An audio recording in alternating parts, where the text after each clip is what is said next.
And now documents have surfaced that reveal that the so-called Arab Spring didn't start in the Muslim world.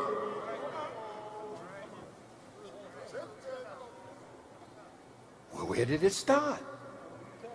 It started from plans in the United States to take over the Middle East, its natural resources for the Western world. A 4-star U.S. Army General Wesley Clark.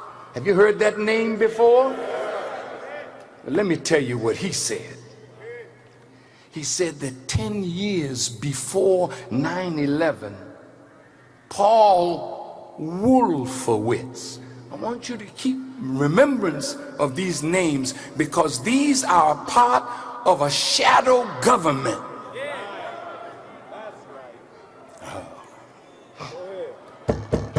Let me say it again. These are part of a shadow government. A shadow government means you got a government out front, but you got another government behind that are trumping the things that the government out front is saying. Now I'm going to prove what I say.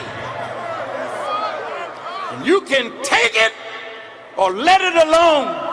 But you'll never be able to say that Farrakhan knew the truth and was too cowardly to tell it, even at the cost of my own life.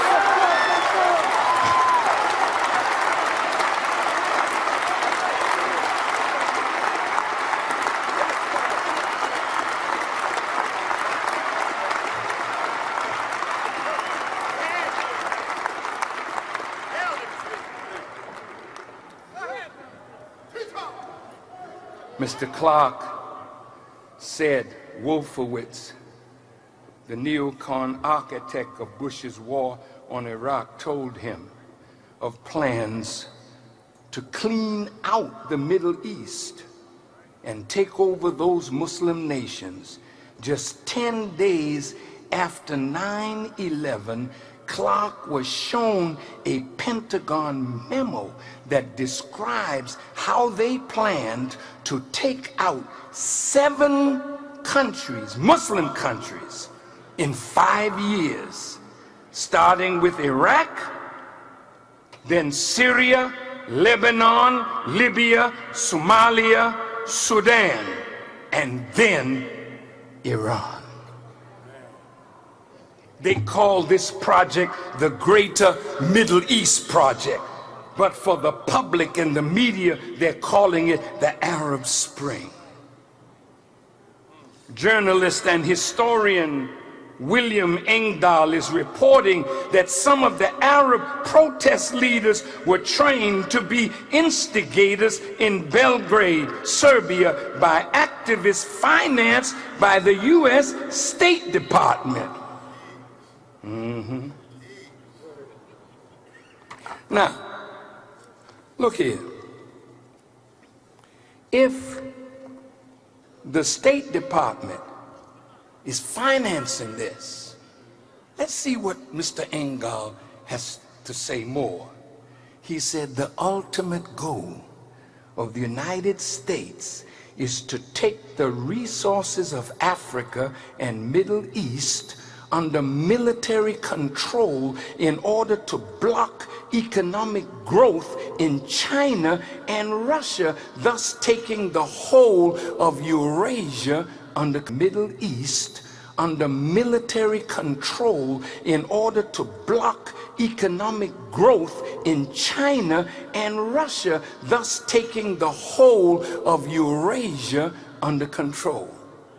Now, you may not know it now, but America is already at war with China and Russia. Interestingly, AFRICOM was created just after 2006, China's Africa diplomacy, when 40 heads of African nations were invited to Beijing, China, and enormous deals were signed on oil exploration, building hospitals and infrastructure, anything the IMF did not do in Africa over the last 30 years. China and Russia has been in Africa working with African governments. Now think about this. In in Libya, when the fighting started, nearly 100,000 Chinese had to leave Libya. They weren't in Libya sightseeing. They were working throughout Libya, building infrastructure for development. And when NATO started bombing, Gaddafi said, no more oil to Europe, but Russia and China, they had to kill him. It's warfare. And anybody that gets in the way has to be dealt with. Today, I'm putting myself in your way. I want you to come and deal with me so that my God can show you that I'm not standing by myself.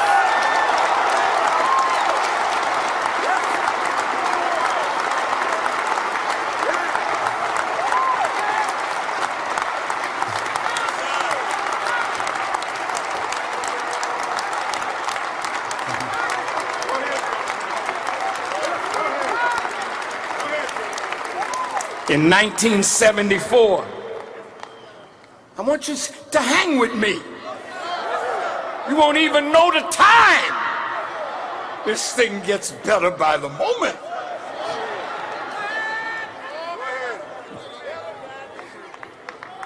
Listen, in 1974, Henry Kissinger, who was then Secretary of State under President Nixon, signed National Security Study Memorandum 200, titled, quote, Implications of Worldwide Population Growth for U.S. Security and Overseas Interests.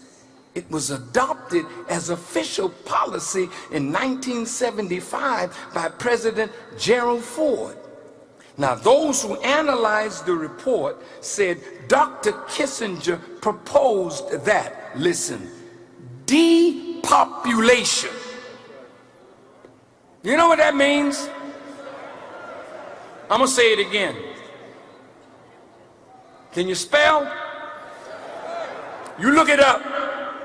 Depopulation should be the highest priority of U.S. foreign policy towards the third world. Africa, listen to your brother from America. Your leaders aren't worth your love. That's why Muammar Gaddafi told the people, listen to Louis Farrakhan. He will tell you what is going on.